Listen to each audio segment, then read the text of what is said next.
Bienvenidos muchachos y muchachas, ¿qué pasa? A nuestra tercera parte del tema como visión bíblica, tercera parte, y nuestro segundo podcast contra virus blog diario de la cuarentena. Antes de continuar, el Vicente parece que nos quería cantar una canción. ¿Sí? Claro. ¿No? No. No. Antes de continuar, mencionar que si no has visto el primer video, no dudes en cerrar este e ir corriendo hacia el otro, porque vamos a continuar ahora con el tema de la redención. La redención. Proceda nomás, compadre. ¿Procedo nomás? Sí, Bueno, pequeño resumen de lo que hablamos en el tema. por supuesto. Mencionamos básicamente que voy a hablar un poco más calmado ahora porque en el primer tema estaba como bien ansioso. Mencionábamos en el primer tema que la caída afectó tanto como a la humanidad como a la creación misma. Claro. Entonces, la cosmovisión cristiana dice que el problema de la humanidad es netamente el pecado. Y no es que, como dicen algunos, aquí no hay héroes ni villanos en esta historia.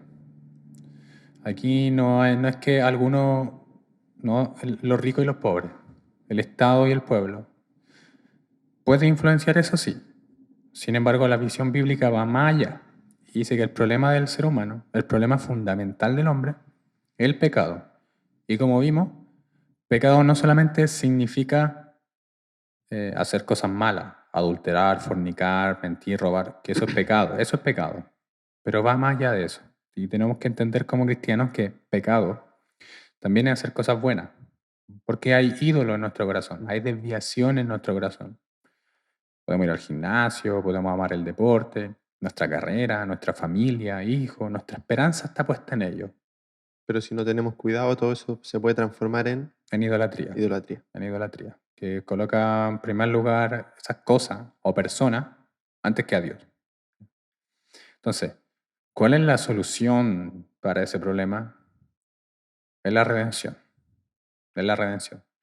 La solución, la cosmovisión cristiana ofrece la solución ante el pecado y la solución es, a grande escala, la redención. No, la solución no es que el Estado tiene que hacer ciertas cosas o que el pueblo tiene que levantarse. Bíblicamente esa no es la solución.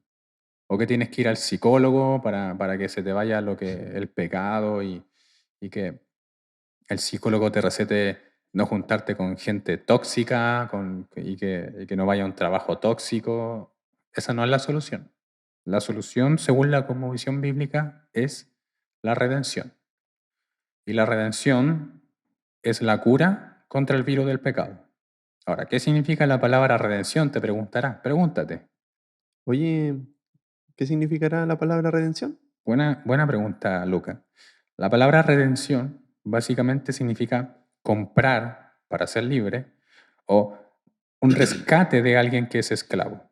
¿No? Esta palabra se ocupaba mayormente en el Nuevo Testamento. Tenemos que entender que en el Nuevo Testamento habían esclavos. Era legal la venta de esclavos. Entonces, cuando alguien compraba un esclavo para hacerlo libre, lo estaba redimiendo. ¿Se entiende? Ujú. Pablo dice en Colosenses 1, versículo 14, en Jesús tenemos redención por su sangre, el perdón de pecado. El ser humano estaba esclavizado bajo pecado, bajo idolatría, bajo constante ídolo, bajo condenación. Pero Cristo en la muerte, en la cruz, vino a redimirnos, vino a librarnos de la esclavitud del pecado. ¿Se entiende? Entonces, la solución en resumen, cuando se habla de la redención, significa de lo que Cristo hizo en la cruz, que vino a morir por nuestros pecados y llevó nuestros pecados al madero. Llevó nuestro virus, que es el pecado, encima de él. Y no solamente eso, sino que Jesús cuando vino acá al mundo, vino a establecer su reino, comenzó como a establecer su reino. Vino como, no sé cuál podría ser la palabra, pero como que vino a mostrarnos una manifestación del reino de Dios. ¿Se entiende la idea? Cuando él estuvo en la tierra. Claro, porque sanó enfermos, leprosos, personas que sufrían derramamiento de sangre, vino a manifestarnos algo de lo que sería la venida del reino, la futura venida del reino. ¿Se entiende? Sí. Decía que Él vino a curar toda dolencia del pueblo. Claro, exacto. Vino a mostrarnos algo, que ese algo es el reino de Dios, que ya se comenzó a acercar con la venida del Mesías, con la venida de Jesús. Fíjate lo que dice Ezequiel 36, versículo 25 al 26, dice Dios, de todos vuestros ídolos os limpiaré, os daré corazón nuevo, y pondré espíritu nuevo dentro de vosotros, y quitaré de vuestra carne el corazón de piedra, y os daré un corazón de carne. ¿Qué es lo que vino a hacer Jesús? Librarnos de todos esos ídolos. Cuando Él murió en la cruz, llevó nuestros pecados, lo hizo para librarnos de los ídolos, de la idolatría de nuestros corazones y apuntarnos verdaderamente a Dios. Es decir, en simples palabras, que la redención consiste en que Jesús vino a recuperar lo que se había perdido. Esa relación con Dios que había en el principio, en Edén, Cristo lo hizo en la cruz. ¿No? ¿Se entiende? Mm. 1 Corintios 5:17 es un texto bastante famoso. De modo que si alguno está en Cristo, Nueva criatura es. ¿ya? Las cosas viejas pasaron y aquí todas son hechas nuevas. ¿No? Cristo, cuando uno cree en Jesús y se arrepiente y cree en el Evangelio, Cristo le hace una nueva criatura, con nuevos deseos, con un nuevo propósito, con un nuevo sentido, con una nueva identidad. Y esa es la identidad que había en el principio, en Génesis, esa comunión, esa relación en el hombre y Dios, perdón. Cristo vino para recuperarla en la cruz. ¿Se va entendiendo? Entonces la redención es eso. En resumen, la redención es la recuperación. Es la recuperación de la bondad de la creación de Dios. Y a través de la cancelación del pecado. Y esto es como un esfuerzo de remover progresivamente ese pecado. Progresivamente se va removiendo ese pecado a través de la redención. ¿No? Regresamos a la creación por medio de la cruz. Por medio de la cruz es que nosotros regresamos a lo que antes estaba, que era la relación entre el hombre y Dios que se rompió por medio del pecado. Y esta es la medicina contra el pecado. Esta es la medicina contra el virus del pecado que hay en la tierra. Tenemos que entender que la creación va a ser restaurada, no que va a ser aniquilada, no que va a ser como algo que se estropeó, sino que la creación va a ser recuperada por lo que Cristo hizo. Y comenzó a recuperarse cuando Él vino a la tierra. Amén. ¿Se entiende? Sí. Hay una profesora cristiana que se llama Nancy Pierce. A mí me llama mucho la atención su libro. Yo recomiendo leer los libros de ella. Habla de cosmovisión cristiana, temas como la sexualidad también muy interesante. Ella dice lo siguiente: la redención consiste básicamente en echar fuera los ídolos mentales y en volverse al Dios verdadero. Y cuando se hace esto, se experimenta un poder transformador que renueva cada aspecto de la vida. Hablar de una cosmovisión cristiana no es más que otra forma de decir que cuando uno es redimido, toda su perspectiva de la vida se centra en Dios y se reconstruye sobre su verdad revelada. ¿Entiendes? Entonces, la redención básicamente es que Cristo vino a morir por nosotros y cuando uno cree en Cristo, es una persona completamente transformada, perdonada, perdón gratuito, pasado, presente y futuro. Y ahora Cristo nos reorienta hacia Dios, por así decirlo. Borra borra la cierta idolatría que hay en nosotros para reorientarnos hacia Dios. Pero por otro lado, también Cristo vino a recuperar la creación. Esta creación que está bajo maldición, Cristo vino a recuperarla y la va a restaurar. ¿Cuándo la va a restaurar? Cuando Él regrese. ¿Ya? Ujú. Entonces, Pablo dice en 2 Corintios 5:18 que Cristo nos reconcilió para con Dios. La muerte de Cristo nos estaba reconciliando con Dios. Tenemos que entender también la redención de la siguiente manera. La redención también se entiende como la restauración. Tenemos que entender redención y restauración. Son dos cosas que van de la mano. Que no Es son sinónimos tampoco. Claro, no son sinónimos. ¿Por qué? Porque tenemos que entender la restauración, porque nosotros estamos viviendo en el tiempo del sí, pero todavía no. O ya, pero todavía no. No sé si has escuchado alguna vez eso, Lucas. Sí, lo he escuchado, pero quizá podrías explicarlo. ¿Podrías explicarlo tú? No, explica tú. Estamos viviendo el tiempo del sí, pero todavía no, como dicen algunos teólogos. Sí, hemos sido perdonados. Sí, hemos sido lavados de nuestros pecados y de nuestra incontable idolatría. Pero todavía falta algo. Todavía no está completo Todavía no está completo, eso. exacto. Algo falta. Y lo que falta es la restauración, es la consumación de todas las cosas. Es cuando Cristo vuelva y restaure todas las cosas. Ya no va a haber más pecado, nos dice la Biblia. Ya no va a haber más lloro, más llanto, más dolores, más enfermedades. Como escuché en una prédica, no va a haber más colon irritado, no va a haber más caspa, no va a haber más alopecia. ¿Cachai? No va a haber más de eso, no va a haber más miopía, todas esas cuestiones, hermano. Pero todavía no. Todavía no. Quizá entonces cuando decías que cuando llegó el Señor, comenzó esto, Comenzó. sí, hemos sido redimidos, la creación comenzó ese proceso de redención, pero todavía no ha Todavía llegado falta. a su consumación. Exacto. Entonces, Cristo viene, en la redención, Cristo viene a reorientarnos, ¿cachai? A trabajar ahora para Dios, a hacer todas las cosas para Él, pero todavía falta. Porque, lamentablemente, nosotros como cristianos seguimos pecando, Claro. seguimos cayendo. Sigue habiendo como un remanente o algo de pecado en nosotros, ¿cachai?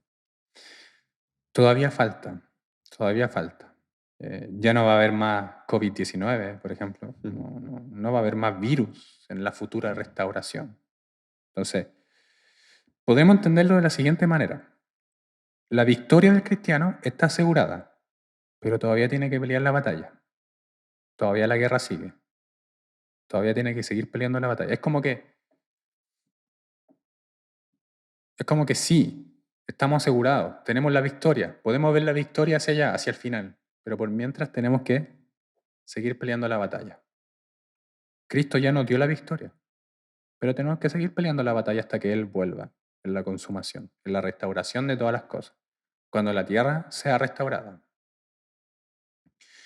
En Apocalipsis 21:1, el apóstol Juan dice, vi un cielo nuevo y una nueva tierra. Todo va a ser restaurado. Nuestros cuerpos van a ser resucitados. Filipenses 3:21, hablando de Filipenses, dice Pablo, Él tomará nuestro débil cuerpo mortal y lo transformará en un cuerpo glorioso, igual al de Él. Lo hará valiéndose del mismo poder con el que pondrá todas las cosas bajo su dominio. Entonces, tenemos que entender que en la visión bíblica nos dice que nuestro cuerpo no va a ser desechado y no vamos a andar como en la eternidad, como Gasparines por ahí dando vueltas. No. Nuestro cuerpo va a ser resucitado porque a Dios le importa nuestro cuerpo. Él lo creó. Lo va a glorificar, lo va a restaurar, sin enfermedad, etcétera, etcétera. Y esta es como la esperanza cristiana en resumen. Que a pesar de todos los males que hay en este mundo, va a haber un momento en que ya no va a existir este mal. Y vamos a vivir completamente glorificados por medio de la redención. ¿Se entiende la idea? Entonces, eso es lo que nos ofrece la redención. Esa es la solución cristiana. Cristo mismo, el Evangelio. Lo que Cristo hizo en la cruz. Que Dios envió a su Hijo negando su propia libertad. Es decir, Dios era libre de hacer cualquier cosa, pero Él murió a su libertad y envió a su Hijo a morir por nuestros pecados. A llevar nuestra incontable idolatría, fallas, pifia, errores. Y si uno cree en Él, es restaurado, es redimido, por así decirlo. Pero también Cristo vino a restaurar la creación, que está bajo pecado. Eso es bastante resumido lo que sería la redención, el punto de la redención. No sé si quiere agregar algo más. Para los que nos acompañaron en la primera reunión que tuvimos, el 6 de marzo, que tuvimos nuestra primera reunión, mencionábamos que este año nosotros como grupo de Contracorriente queríamos centrarnos en tres ejes fundamentales, que era Cristo, evangelismo y apologética. Y sin lugar a duda, la solución a todos nuestros problemas, como decía el Vicente, la solución a la caída, a toda la maldad, a todo el pecado, a toda la enfermedad, es Cristo, es nuestro Señor, por Él vivimos, ¿no es cierto? Me imagino Mm, que hacia acá apunta todo, claro. todo el tema.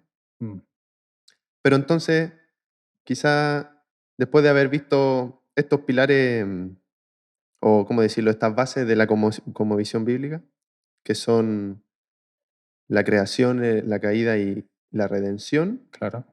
quizá ahora la entendemos, pero ¿cómo podemos entonces llevarla a cabo? ¿Cómo podemos llevarlo a la práctica? Ya. ¿Cómo poder llevar una cosmovisión a la práctica? Decía. Claro.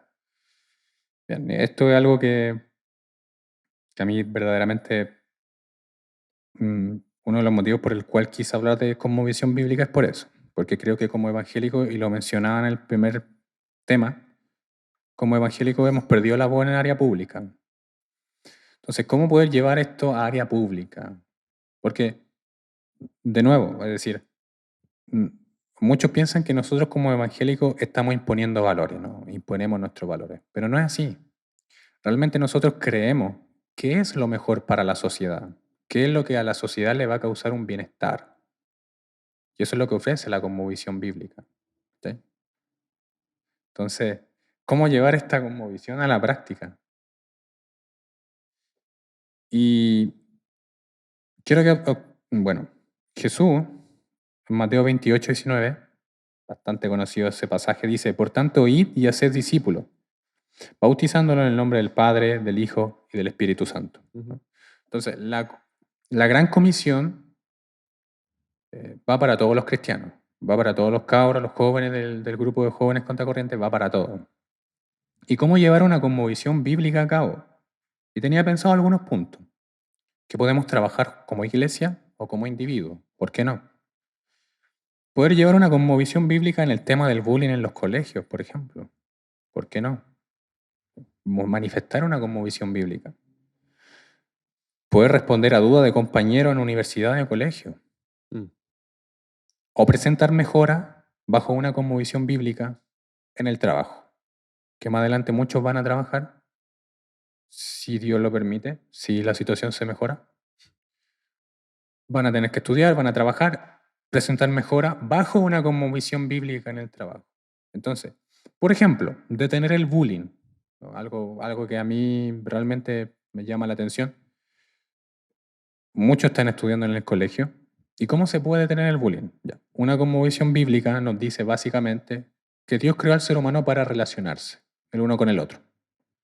Lamentablemente, producto del pecado, hay algunos que se colocan por encima en las relaciones del ser humano, unos se colocan por encima del otro, superiores al otro, ¿no? Y los pasan a llevar. Ahí se genera lo que sería el bullying. Ujú. Ahora, entonces, ¿cuál es la solución? La redención, que Cristo vino a también recuperar eso que se había perdido, la relación entre el hombre, entre el ser humano, hombre y mujer, relación de amistad, etcétera, etcétera. Cristo también vino a recuperar eso. ¿Ok? Entonces, esas son unas bases para llevar a cabo una cosmovisión bíblica con respecto al bullying, detenerlo, ¿ok? Extender el reino de Cristo en esta tierra. Porque de nuevo, Cristo vino a traer el reino, en parte, vino a mostrarnos el reino de Él, el reino de Dios, que todavía no se va a cumplir, pero por ahora Cristo vino a manifestarnos algo del reino y colocó algunos soldados, por así decirlo, que son sus discípulos, que somos nosotros, para seguir avanzando este reino en la tierra. Entonces podemos detener el bullying, podemos hacer grupos como para rehabilitar a mujeres violadas, ¿por qué no? ¿Sí? Eso, de esas maneras pienso que se puede llevar a cabo una cosmovisión bíblica. Responder a dudas de compañero o presentar mejora en el trabajo. No sé si quería agregar algo tú. No lo sé. Genial. Entonces, ahora, esto puede sonar bonito, hablar de cosmovisión bíblica puede sonar intelectual también, pero en la práctica no es así. En Juan 15, versículo 5, Jesús dijo, yo soy la vid, vosotros los pámpanos. El que permanece en mí y yo en él, este lleva mucho fruto, porque separado de mí, nada podéis hacer. Entonces, podemos hablarle a nuestros compañeros de cosmovisión bíblica y todas esas cosas y vamos a sonar lo más intelectuales posible. Pero si no estamos guiados o direccionados por Cristo mismo, todo esto va a ser en vano. Si no estamos guiados por el Espíritu de Dios, todo va a ser en vano. Entonces, tenemos que recordar, por otro lado, que el Evangelio es o piedra de tropiezo para el que no cree, o es una roca firme para el que cree. Entonces, a veces podemos presentar mejora en el trabajo bajo una cosmovisión bíblica y no nos van a pescar, ¿no? Entonces, puede ser muy bonito y todo, puede ser muy intelectual, pero necesitamos la guía de Cristo. Ujú. ¿Cachai? De su Espíritu Santo. Claro. Nada más que agregar, compañero. No, nada más que agregar. Muchas gracias por enseñarnos, por poder compartirnos este tan interesante material. Y lo único que en realidad yo me imagino que lo que quieres tú y lo que quiero yo es que podamos aplicar esto en nuestra vida, ¿no es cierto? Sin duda. Comentar también a ustedes, muchachos, que si tienen, por supuesto, alguna pregunta, no duden en conversar con el Vicente, ahí pueden hablar con los líderes y se hará llegar la pregunta al Vicente. Y pronto, ¿qué más podemos hacer? ¿Una parte 4? No sé. Muchas gracias, chiquillos, por compartir con nosotros. No duden también en suscribirse, darle like. Y por supuesto, para terminar, podríamos orar, ¿no es Ujú, cierto? Quizá de manera especial por la pandemia, por lo que está pasando, ujú. porque por supuesto, como no nos podemos juntar, es una lata, pero quizá el Señor quiere hacer algo especial con todo esto, con todos estos videos, con las cosas que se están haciendo en Mata. Oremos para que el Señor haga su voluntad en este tiempo. Ujú. ¿Te parece? ¿Sí, tú? ¿Yo? ¿Sí? Ya. Padre, eh, gracias por la esperanza cristiana que tenemos. Gracias por Cristo, gracias por la redención, porque hace 2000 años Jesús no solamente vino a enseñar moral o ética, fue más que un maestro, fue el Salvador que vino a mostrarnos la futura restauración de la creación y de nosotros mismos. Padre, producto de la caída, pueden aparecer virus mortales, la creación fue maldita y aparecen virus completamente dañinos. Señor, yo oro por varios aspectos en realidad.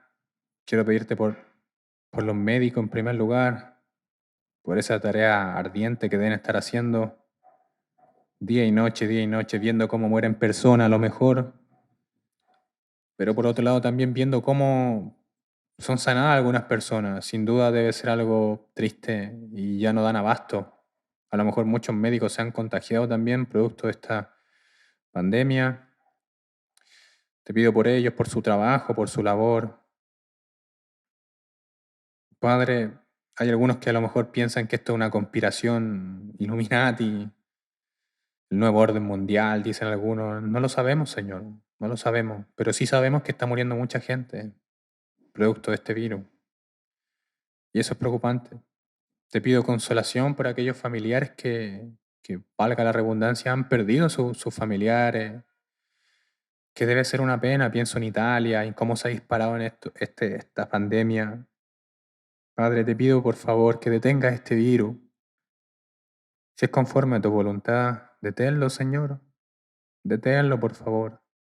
O danos la cura, una vacuna pronto, Dios. No queremos que más personas mueran en realidad. Detén esta pandemia, Señor, por favor, si es conforme a tu voluntad. La esperanza cristiana es que estamos bajo las manos de un Dios soberano que todo obra para nuestro bien. Todo obra para nuestro bien. Esto a ti no se te escapa. Tú no dijiste, ¿y de dónde apareció este virus? No dijiste eso, Señor. Todo lo controlas tú, Señor, conforme a tus designios. Aunque la creación está caída, tú sigues gobernando en ella y siendo soberano. Insta a la iglesia a depender más de ti, a orar también, a pensar más en el prójimo. Por favor, Señor, por favor. En esta situación vemos cuán frágil somos y vemos que un virus no hace distinción, sino que va más allá entre cultura, país, etnia, ataca a cualquiera. Y la muerte, en primer lugar, ataca a cualquiera. Señor, te lo pedimos en Cristo Jesús, consuélanos, Padre. En realidad, porque si yo miro el ateísmo, ¿qué me va a decir el ateísmo? Que solamente es mera casualidad lo que estamos viviendo. Si yo miro el budismo ortodoxo, va a decir que esta pandemia es culpa del karma, de que yo hice algo malo en mi vida pasada y ahora lo estoy pagando. Si miro el Islam, Señor, me va a decir que el juicio castigo tuyo. Pero si miro el cristianismo, realmente la respuesta es no lo sé por qué está pasando esto, que a veces es injusto. Puede que sea un castigo, puede que sea un juicio tuyo, o puede que sea que algo nos quiera mostrar. No lo sabemos. ¿Puede ser injusto? Sí. Pero dentro de todo estamos en las manos de un Dios soberano que todo obra para nuestro bien. Te lo pedimos en Cristo Jesús, Señor, por favor. Obra en medio de esta pandemia. Amén. Muchas gracias, Vicente. Muchas gracias también por estar con nosotros, muchachos. Nos vemos. Gracias. Chao.